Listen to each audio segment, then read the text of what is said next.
بسم اللہ الرحمن الرحیم اللہم صلی علی سیدنا محمد وآلہ وإطرتہ بعدد کل معلوم لک استغفر اللہ الذی لا الہ الا هو الحی القیوم واتوب الیہ یا حی یا قیوم۔ اے اللہ، بے شک میں تجھ سے سوال کرتا ہوں تیرے اس نام سے جو پاک ہے، پاکیزہ ہے، مبارک ہے، سب سے زیادہ پسند ہے تجھ کو، وہ نام جس کے ساتھ آپ سے دعا مانگی جائے تو آپ قبول فرماتے ہیں، اور جب اس کے ساتھ آپ سے سوال کیا جائے تو آپ عطا فرماتے ہیں، اور جب اس کے ساتھ آپ کی رحمت مانگی جائے تو آپ رحم فرماتے ہیں، اور جب اس کے ساتھ فراخی مانگی جائے تو آپ فراخی عطا فرماتے ہیں۔ اے اللہ، میں تجھ سے تیری خاص رحمت مانگتا ہوں کہ تو اس سے میرے دل کو ہدایت دے، اور اس سے تو میرے کام کو مجتمع فرما دے، اور اس سے تو میری پرگندہ حالت کو سنوار دے،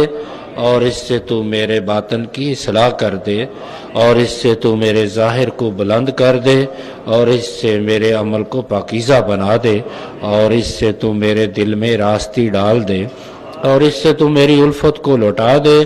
اور اس سے تو مجھے ہر برائی سے بچا لے۔ اے اللہ، مجھے ایسا ایمان اور یقین عطا کر جس کے بعد کفر نہ ہو، اور ایسی رحمت کہ اس کے ذریعے میں عزت کی بلندی حاصل کروں دنیا میں اور آخرت میں۔ اے اللہ، میں تجھ سے سوال کرتا ہوں فیصلے کی کامیابی کا، اور شہیدوں کے مرتبے کا، اور سعادت مندوں جیسی زندگی کا،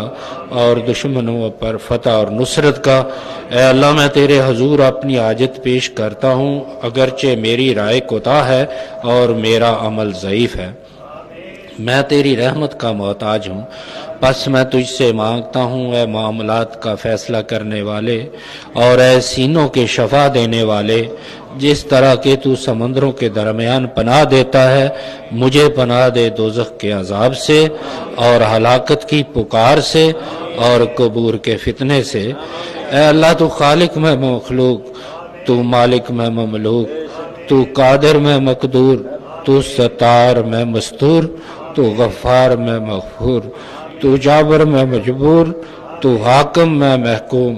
تو اکبر میں آخر، تو معز میں عاجز، تو پرور میں پروردہ، تو جلیل میں ذلیل۔ میرے مولا، مجھے چار چیزوں سے پناہ بخش: سکرات الموت سے، قبر کے عذاب سے، حشر کے حساب سے، اور دوزخ کی آگ سے۔ اے اللہ مضبوط رسی والے اور درست کام کرنے والے، اور میں تجھ سے مانگتا ہوں امن خوف کے دن میں اور جنت ہمیشگی کے دن میں ایسے مقربین کے ساتھ